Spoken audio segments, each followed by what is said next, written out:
أعوذ بالله من الشيطان الرجيم بسم الله الرحمن الرحيم الحمد لله والصلاة والسلام على رسول الله. A dúpẹ́ fún Ọlọ́run, àtọrọ àlékún ìgẹ̀ fún Ànábì wa Muhammad. Tó a kí gbogbo mùsùlùmí káàkiri gbogbo àgbáńlá ayé, ẹ káàbọ̀ ní tuntun ní òní ọjọ́ Sunday yìí. Ọlọ́run máa jẹ́ kí ọjọ́ náà ní àlùbáríkà fún gbogbo wa. Ẹ káàbọ̀ sí ètò yín, ètò wa Mustashfa Al-Qulub Heart Hospital. Òun náà ni àtún kí yín káàbọ̀ ní ẹ̀kan sí. Ní òní kí n sọ ní ṣókí àwọn ètò wa tí a ní gẹ́gẹ́ bí a ti ń bá bọ̀ látẹ̀yìn tẹ́lẹ̀. Òun náà ni pé ní òní a fẹ́ sọ̀rọ̀ nípa malfarku bayna al-qalbi wa nafs, pé kí ni ìyàtọ̀ tí ń bẹ láàrin ọkàn àti ẹ̀mí, so àti at-tawjih wò ní ọ̀rọ̀ ìṣenilákin, pé báwo ni ọkàn wípé kí ni àwọn nǹkan tí máa ń bá ọkàn àtàwọn kí ni nǹkan tí a fi lè ṣe ìwòsàn rẹ̀, kí làwọn àárẹ̀ tí ń ṣe kí sì ní àwọn nǹkan tí a fi lè ṣe ìwòsàn rẹ̀. Nǹkan méjì tí a fẹ́ sọ̀rọ̀ lé ní orí nù. So a kí gbogbo ẹ̀yin tí ẹ̀ ń tẹ̀lé wa káàkiri gbogbo àgbáńlá ayé, bẹ̀rẹ̀ láti orí inú majmu'a wa Al-Qudwatul Hasana. Òun gẹ́gẹ́ ní asilu, òun ni ìyá tí ó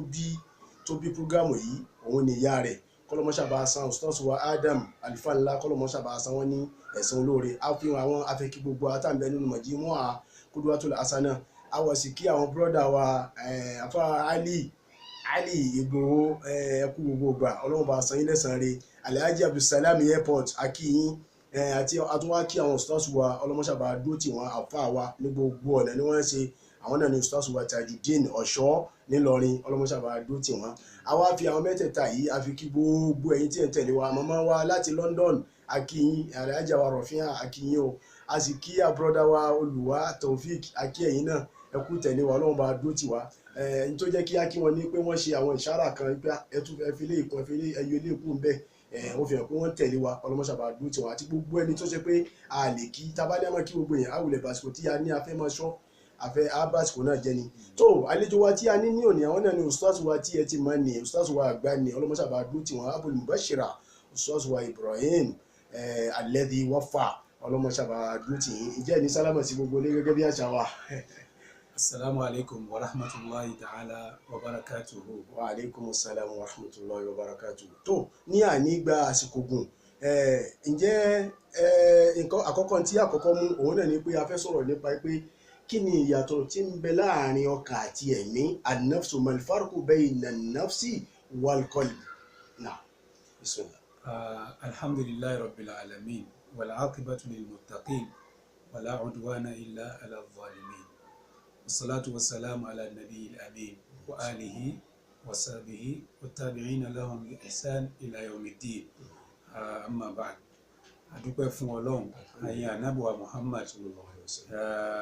sẹ́kùbà sàlátù gbogbo àwọn tí ó lẹ́tọ̀ọ́ ká ṣàdúrà fún, Ọlọ́run bá múládàrí báwọn. Akíyín púpọ̀ Sheikh wa lérí àmójútó ètò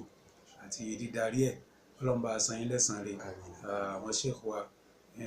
Abdulgani Musa Alabi Alfanla, jazakumullahu khairan. Àmín wa iyyakum. Lérí ìbéèrè yìí, ẹni tí ó béèrè náà, Ọlọ́run kí ó bá san ní ẹ̀san rẹ̀, ó lè ṣàǹfààní. Ṣùgbọ́n nítorí àsìkò, ibi tí mo lérò pé kí a gbà tí a fi yanjú àti dáhùn béèrè náà, òun náà ni a lọ sọ́dọ̀ àfáàgbà Hujjatul Islam Abu Hamid Al-Ghazali, tó já sí pé inú àwọn àfáà tó ṣẹ̀mí ní nígbà tí ní kọ́nù Khamis àmókù ní bẹ̀rẹ̀ kọ́nù Sadis, wọ́n bí ní 450, ó kú ní 505. Ọlọ́mọ sàbàwà kí àfáà náà. Tírà ńláńlá kan tó jẹ́ pé tírà tí mùsùlùmí ò gbọdọ̀ fi ṣeré, òun náà ni tírà rẹ̀ tí ń jẹ́ Ihya'u Ulumuddin. Ó pín àwọn tírà náà, ó pín gbogbo tírà rẹ̀, ó pín tí gbogbo Ihya'u Ulumuddin ó pín sí mẹ́rin. Ó pé rúbùn àkọ́kọ́, ó ṣe ní rúbùn al-ibadat. Ó ṣe rúbùn ẹlẹ́ẹ̀kejì, ó fi ṣe rúbùn tó sọ nípa muamalat. Ó wá ṣe rúbùn ẹlẹ́ẹ̀kẹta, ó ṣe ní gbogbo tó jọ mọ́ muhlikat. Nítorí ẹ̀yin ìyá wa, àtẹ̀yìn bàbá wa tẹ́wọ̀n wa ìta àgbàlérò pẹ̀lú ibadat òun gbogbo tó jọ mọ́rọ̀ ẹ̀sìn ìtọ́lọ́wọ́ ẹ̀sìn èyí pé ọlọ́run la fẹ́ mójútó láàrin ẹ̀dá pẹ̀lú ọlọ́run afẹ́sìn lọ́hùn. afẹ́sìn lọ́hùn. ẹlẹ́ẹ̀kejì ń bẹ òun ni muamalat ó wá kó pé láàrin ẹ̀dá sí rẹ̀ láàrin ẹ̀dá sẹ̀dá ẹgbẹ́ rẹ̀ míì ọjọ́kùnrin ni ìjọbìnrin ni afẹ́tajà ni afẹ́fẹ́yàwó ni afẹ́sìn nǹkan kan ni gbogbo tó jọ mọ́ bá. yàtọ̀ à ń pè ní àfíàs. gbogbo tó jọ mọ́ àjọṣepọ̀ láàrin ara ẹ̀ ni. ètò ṣe lẹ́lẹ̀kẹta tí ń jẹ́ rúbùn kẹta ó dá lérí tí ń jẹ́ alimuhulikat gbogbo tí ń ba tèèyàn jẹ́ láyé àti lálẹ́kìyámọ̀ tí bẹ́ẹ̀ sì jẹ́ fún mi tó lè ṣèyàn léṣe nínú àwọn tó lè ṣèyàn léṣe yìí náà ó ṣàlàyé ń bẹ̀ àwọn tó jẹ́ sí pé àárẹ̀ tí mọ́ sọkàn nígbà tá a sọ pé àwọn kọ́líbù tí ń ṣàárẹ̀ wà irú àárẹ̀ wo ni mọ́ bọ́kàn ó yànnà náà níbẹ̀ o nígbà tó wá sọ gbogbo múlìkáàtì tán ó wá fi munjiyat ó wá fi parí ẹ̀ ipe tọ̀ babalélé yìí ní ba tèèyàn jẹ́ ètí wá tún ìyẹn tó ṣe ní ó mú àárẹ̀ wá ó jẹ́ àmọ́tá pé láàárẹ̀ ó wá sọ ìwòsàn rẹ̀ sílẹ̀ ó fi ìwòsàn rẹ̀ sílẹ̀ kan náà ìmáàna al-amrad wal-ilaj ó fi sílẹ̀ kan náà ọlọ́mọ sàbáwá tẹ̀ ní kúkúrú àfa náà ó sọ̀rọ̀ tó gùn àmọ́ níwọ̀nba ṣókí ó já mọ̀ pé àkọ́kọ́ náà nígbà tó yẹ pọ́rọ̀ kọ́ọ̀lù á sì kọ́lọ̀ bá wa san àwọn àfa wa tí wọ́n ń darí ètò ọlọ́run bá san yín lẹ́san rẹ̀ níjẹ̀ ẹjọ́ wọ́n ti já mọ iye tọ́kàn pín sí ó sì ti kílẹ̀ àti kálukú afáwa Abu Hamid Al-Ghazali rahmatullahi alayhi ó ní al-qalbu yutlaqu ala ma'nayayn àbí yutlaqu li ma'nayayn a mọ̀ lo ọkàn fún tùmọ̀ méjì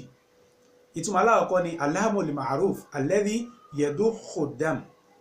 òun náà ni ẹran tó ti gbajúmọ̀ ni a rí pé béèyàn ti ẹ̀ rí ọkàn tèèyàn rí béèyàn rọ́kàn tèèyàn rí èèyàn rí tẹran àgbò tá à ń pa ewúrẹ́ tá à ń pa màálù tá à ń pa ràkúnmí ni gbogbo tí bá jẹ́ nǹkan abẹ̀mí gbogbo ẹ̀ ló lọ́kàn ṣé rí ọkàn tí ń bẹ lára nǹkan abẹ̀mí kọ̀ọ̀kan yìí àti ọkàn tí ń bẹ lára àwọn èèyàn ó ní pé ìtumọ̀ àkọ́kọ́ tó jẹ́ sí pé bàbá ti dákọ pé ọkàn ibi tí làákàyè kálukú kọ́kọ́ lọ òun ní bá sí ẹran tí ànábì tọ́ka sí. sallallahu alaihi wasallam wa hiya al-qalb. ṣe sì rí yun máànà yẹn màdínù àfi ká sọ wípé súrà tí a fẹ́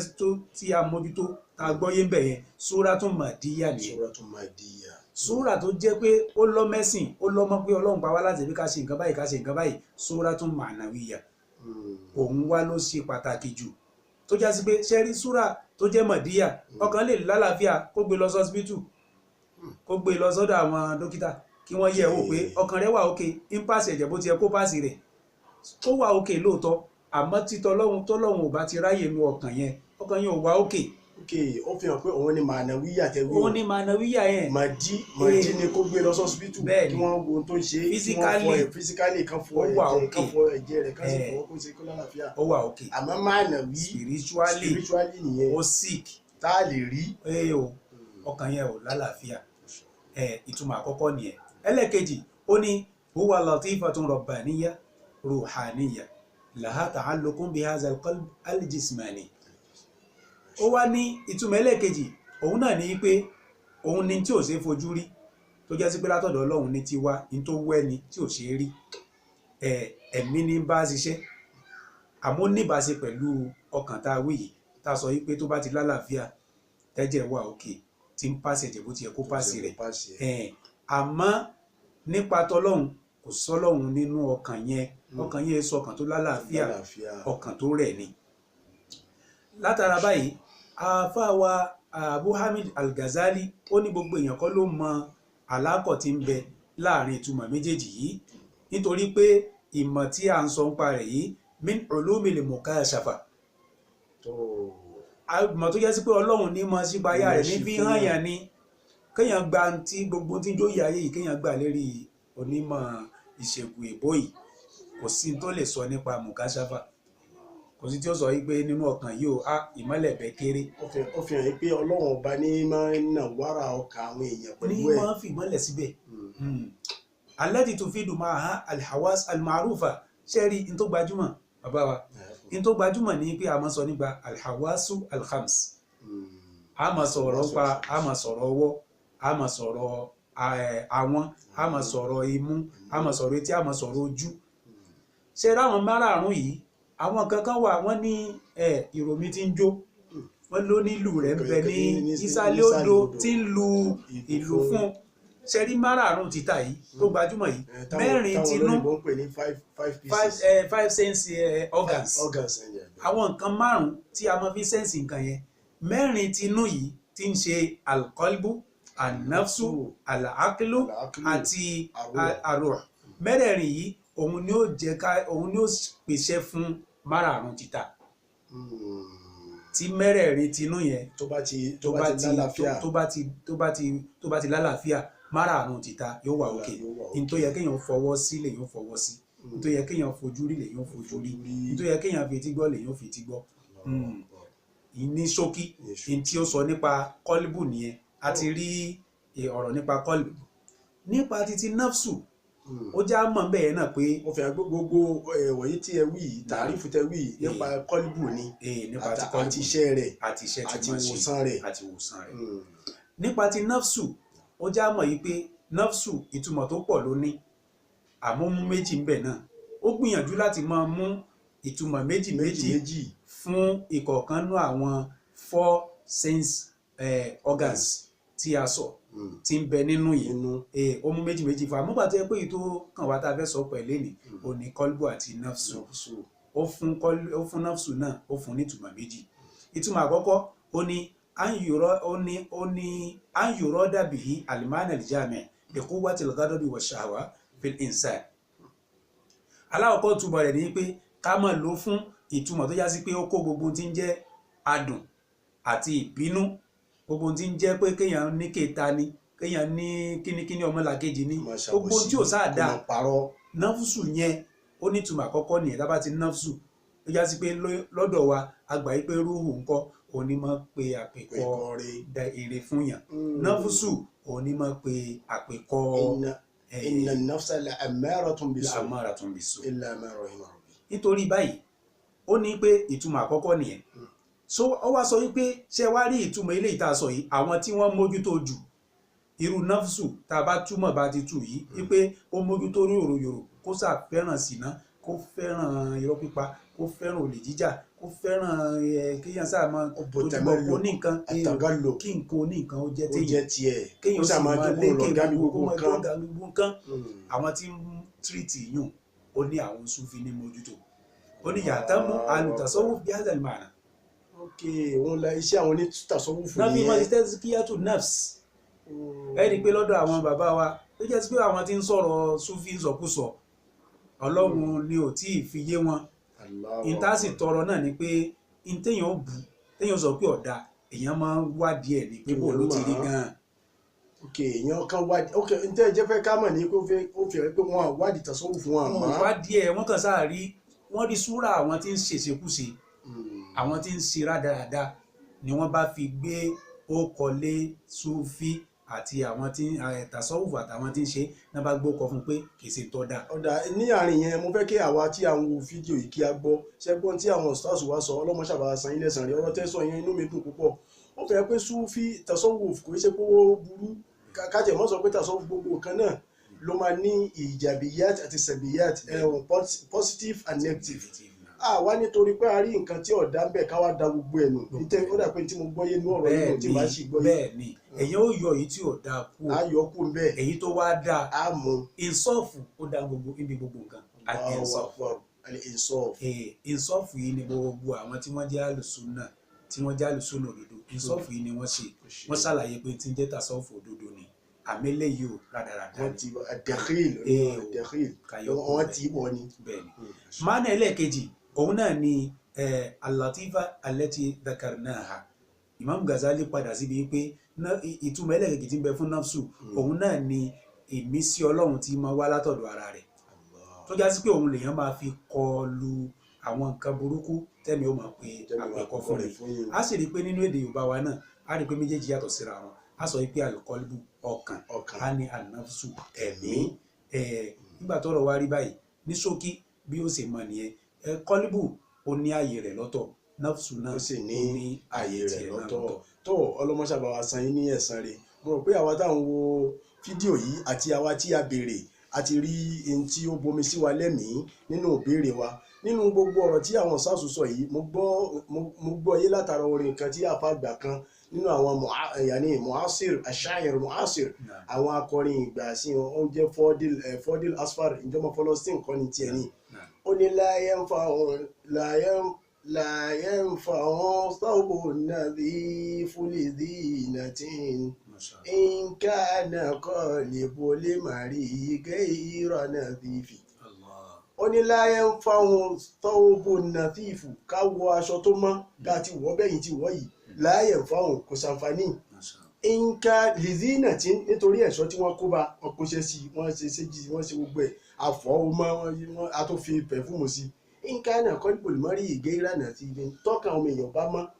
ó dàbí ìgbà tá a gbé góòdù tá a gbé wọ̀rà kúnmí lọ́rùn gẹ́gẹ́ bí àfáà Nasiru Liyazi yìí gẹ́gẹ́ bí gbogbo wọn ti sọ ẹ̀ńdà pé a ti gbọ́ nísìn a ti gbọ́ ẹ̀hún tí a ń pè ní ọkàn a sì ti gbọ́ ẹ̀hún tí a ń pè ní ẹ̀mí ẹ dákun tó rọ ọlọ́run ó tún ẹ̀mí ẹnì kọ̀ọ̀kan wa ṣe a padà sí ọ̀dọ̀ yín àdúrà tí ànábì ní a máa ṣe fún ọkàn gẹ́gẹ́ bí àwọn ìyá wa tí wọ́n ti ṣe ìṣára rẹ̀ fún wa tí mo sọ fún yín lẹ́ẹ̀kan so àmọ́ bàbá Sheikh Daud Alfa Ńlá nígbà tí wọ́n pè wọ́n jọ́ kan ní ibi wáàsí kan wọ́n sọ̀rọ̀ nípa ọkàn wọ́n wá kọrin ẹsẹ̀ méjì kan pé orin àdúrà ni ká máa sọ ká wá fi tànábì parí ẹ̀ ó ní yá mo jẹ́ lélẹ́kùlùbì bàbá wa Alfa Ńlá nù yá mo jẹ́ lélẹ́kùlùbì jẹ̀líyà náfùsí wà kọ́líbí bìlì olómi wálé fúmi ìkìṣífà òǹkó lálùbùyòbí. Pé gbogbo ọlọ́wà pé ọlọ́wọ́n ọba tí máa tan ìmọ́lẹ̀ sínú ọkàn jẹ̀líyà náfùsí wà kọ́líbí gbogbo àtọkàn mi àtẹ̀mí mi wọ́n lọ́ mọ́ṣàbà fọ́ mọ́ bílí olómi fi mọ́ sí wálfù omi kí n máa gbọ́ nǹkan yé ikshifan kullal guyubi mọ́ṣàbá mi ká gbogbo àwọn ìdọ̀tí tí máa múni tí ò ní jẹ́ kí máa yé ni tí ò ní jẹ́ kí yẹn láti yọrí mọ́ṣàbá ká kú bẹ́ẹ̀ ní ṣókí bí ó ti rí nù yẹn àdúrà Nabi sallallahu alaihi wasallam tí ó fún wa pé kí a máa ṣe fún ọkàn òun náà ni a fi parí ètò yìí ọlọmọṣàbà san ẹnìkọ̀ọ̀kan wa lẹ́san rẹ̀ gbogbo àwa tí akílẹ̀ kan ní atuntun yìí kí ọlọ́run bá san ọlọ́run bá dúró tí ẹnìkọ̀ọ̀kan wa o ní ó dijọ́ mẹ́jọ pẹ̀lú ògo ọlọ́run àwa ni a máa wò ẹ̀yin náà àwa náà láti máa bá a máa ríra wa wò pẹ̀lú ògo ọlọ́run ọlá ànábì ní ọ̀dọ̀ ọlọ́run náà kí ni ànábì wí fún wa pé kí a máa wí. sallallahu alaihi wasallam a fi àdúrà yẹn a fi parí ẹ̀ àmọ́ níjó ní ìbéèrè wáyé pé ǹjẹ́ ọkàn pín òun ló jẹ́ lọ síbi pé iye tọ́kàn pín sí mi sanabi ló pín sí mẹ́rin níwọ̀n bá ṣókí ẹ̀mí yìí náà nafsu tá à ń sọ yìí òun náà pín bẹ́ẹ̀ ni alákọ̀ọ́kọ́ nu èyí tí nafsu pín sí a ní an-nafsu al-ammaratu bis-su èyí tá Al-Qur'ani wí tí èèyàn rówó lówó ẹ̀mí tí ó sọ pé gbé èèyàn rí yàwó ẹ̀mí tí ó sọ pé bá a ṣe sìná ẹ̀mí tí ó ní parọ́ ẹ̀mí tí ó sọ pé pààyàn ẹ̀mí tí ó sọ pé ṣàbòsí ammaratu bis-su yìí ni ẹ̀mí ẹlẹ́ẹ̀kejì ni làwámà ẹ̀mí tó já sí wípé béèyàn bá wà ní ammaratu bis-su yìí nìkan kò ní ṣe ríre láyé kò sì ní ríbi dé sí lọ́dọ̀ ọlọ́run lálẹ́ kìyàmá ẹlẹ́ẹ̀kejì bí ọlọ́run bá ti wá ní pé béèyàn bó bá ń ṣe tẹ́síkíyà tá a wílẹ̀ kan ẹ̀rí pé àwọn bàbá wa wọ́n ṣe tẹ́síkíyà fún yàn tẹ́rìbíyà wọ́n ṣe tẹ́síkíyà wọ́n wá ṣe tẹ́rìbíyà wọ́n ṣe fún tẹ́síkíyà bọ́lọ̀ bá ní kí tẹ́síkíyà kó dùn dáadáa yóò wá bọ́ síbi kí náà ń pè yóò bọ́ sí làwámà tó bá ṣàìdá tán yóò wá wúra rẹ̀ kí ni mo ṣe léyìí fún ọlọ́run ò sì fẹ́ o yóò sì ti pè rẹ̀ padà tó bá ti fẹ́ ṣe ká eléyìí ò bá mùsùlùmí nù kò ní ṣe mọ́ ẹlẹ́ẹ̀kẹta alimulihama òun lẹ̀mí tó já sí pé ọlọ́run máa ń nù ní ìmọ̀ fìmọ̀ náà mọ̀ fúnra rẹ̀ ọlọ́run sọ pé fáàlì àmà fujuraha wa taqwaha ó wá ní kọ́dé àfúlà man zakkaha wa qad khaba man dassaha ẹlẹ́ẹ̀kẹrin al-mutma'inna tó bá báṣẹ́ débi kan ẹ̀mí rẹ̀ ó wà balẹ̀ yóò máa ṣe bó ti yẹ kó ṣe ọlọ́run sọ pé yá ayyatuha an-nafsul mutma'inna irji'i ila rabbiki radiyatan mardiyya fadkhuli fi ibadi inú ọkọ̀ tí nínú òpin tí nafsu tó pín sí ni ọlọ́run tó mẹ́sàn-án bẹ̀ ó ní rọ́ọ̀díyà an-nafsu rọ́ọ̀díyà mardiyya rọ́ọ̀díyà lè tí mo yọnu sọ́lọ̀ mardiyya lè tọ́lọ́run yọnu sí fún rẹ̀ èyí tó wá parẹ́ ní kámílà ọlọ́run sà fún wa ní kọjá báṣẹ́ dídẹ̀ ọlọ́run Muhammad anábìwá Muhammad sallallahu alaihi wasallam anábì sọ pé ya muqallibal qulub. ya muqallibal qulub. ẹ̀yin èèyàn wa lé náà ẹja wa náà ẹ wí. máa wí. ya muqallibal qulub. ya muqallibal qulub. thabbit thabbit qulubana qulubana ala dinika. ala dinika. iye ìgbà táyé bá gbàyàn ó lè yàn lè máa wí. Mashallah. ó tún máa sọ pé ya musarrifan nufus. ya musarrifan nufus. ya musarrifan nufus. ya musarrifan nufus. sarrif sarrif nufusana nufusana ila ta'atika. ila ta'atika. ìtumọ̀ tàkọ́kọ́ ni pé ọba tí máa darí ọkàn bó ti wù ú. oníyá muqallibal qulub thabbit qulubana fi ọkàn wa jẹ́ kọ́kàn wa orinlẹ̀ ala dinika. lórí ẹ̀sìn rẹ̀. wàyà musarrifan nufus ọba tí máa darí ẹ̀mí síbi tó bá wù ú sarrif nufusana ila ta'atika. ọlọ́run kó má sábà wà sàlẹ̀ gẹ́fà náà wà kó má ṣe yìí ní àṣemọ fún wa. a kí gbogbo àwọn tí wọ́n ṣe mùsùlùmí tí wọ́n ń wo ètò yìí torí pé tí wọ́n mọ̀ pé àwọn ń sọdún wọ́n ti sọdún kírísímàsì sẹ́yìn wọ́n sì tún ṣe new year yìí. eléyìí ò kan mùsùlùmí tí ó bá gbẹ́sìn yé kò gbọ́dọ̀ mọ̀ kí mùsùlùmí ẹgbẹ́ rẹ̀ pé a kú ọdún nítorí pé kì í sọdún mùsùlùmí. ẹ mọ̀ ṣéun wọn ní ẹnìkan náà ọmọ èèyàn wa àti nítorí àsìkò náà ni mo ló jẹ́ wọ́n ti ṣe kọ mẹkinísìmì ó ṣàkọ gbẹ bámú nígbà tí ó fi parí ẹ̀ ló bá happy Christmas mi mùsùlùmí á ṣàlàyé fún mi ní kò yẹ wọ́ pé mùsùlùmí ni wọ́ tí wọ́n bá kí ọ dá wọn lóhùn àmọ́ kí wọ́n kí mùsùlùmí ẹgbẹ́ rẹ pé happy Christmas fún kíni ànábì ò ṣe bẹ́ẹ̀ o níta ànábì ò bá sì ti ṣe ẹ̀dá kò tọrọ náà ẹja sá fún ní ṣókí bí ó ti rí nù. àkè gbogbo nítorí pé nínú ẹbí kan ṣoṣo olóòṣà lè wà ń bẹ òní kírísítẹ́nì gbogbo ẹ̀yẹ kíni ní ó parí sínú ẹ̀ bẹ́ẹ̀ ni. àkí wọn nítorí páwọn náà máa ń kí wa pé àkú ọdún èyí tó burú òun ni pé káwá gbèrò ó jẹ́ kí mùsùlùmí ní yin báńgà mùsùlùmí ní wọṣọ tuntun lọ́jọ́ náà yóò wá sọ pé à ń sọdún báyìí àgbọ́yé ẹ̀sìn ni ò sí o. àbá ní kí asàlàyé jù báyìí lọ ní téèyàn máa fọ ọjọ́ kan ṣoṣo tí a fi ṣàlàyé ni àmọ́ ẹnu kò sí náà lọ́dọ̀ àwọn àfà àmẹ́yìí tẹnu kò sí ní pé kò sí tó burú níbi bí ká kí wọn nítorí gbogbo ẹ̀ náà wọ́n mọ lérí àyà alukurani òun náà láfi kó lẹ̀ pé a'udhu billahi minash shaitanir rajim ọlọ́run sọ fún wa ní suratu Mumtahana wípé la yanhakumullahu anil ladzina lam yuqatilukum fid-din àwọn tí ò bá yín jà lérí ẹ̀sìn yín wa lam yukhrijukum min diyarikum tí wọ́n sì lé yín kò nínú ilé pé ẹ kú àtàbà rúrùn ọlọ́run ní ẹ ṣe dáadáa sí wọn ẹ ṣe déédéé pẹ̀lú wọn inna Allaha yuhibbul muqsitin. àmọ́ àwọn tọ́lọ̀ ní ká má kí á sì má bá wọn ṣe òun náà ni pé innama yanhakumullahu anil ladzina qatalukum fid-din ó jẹ́ àkísù àwọn tí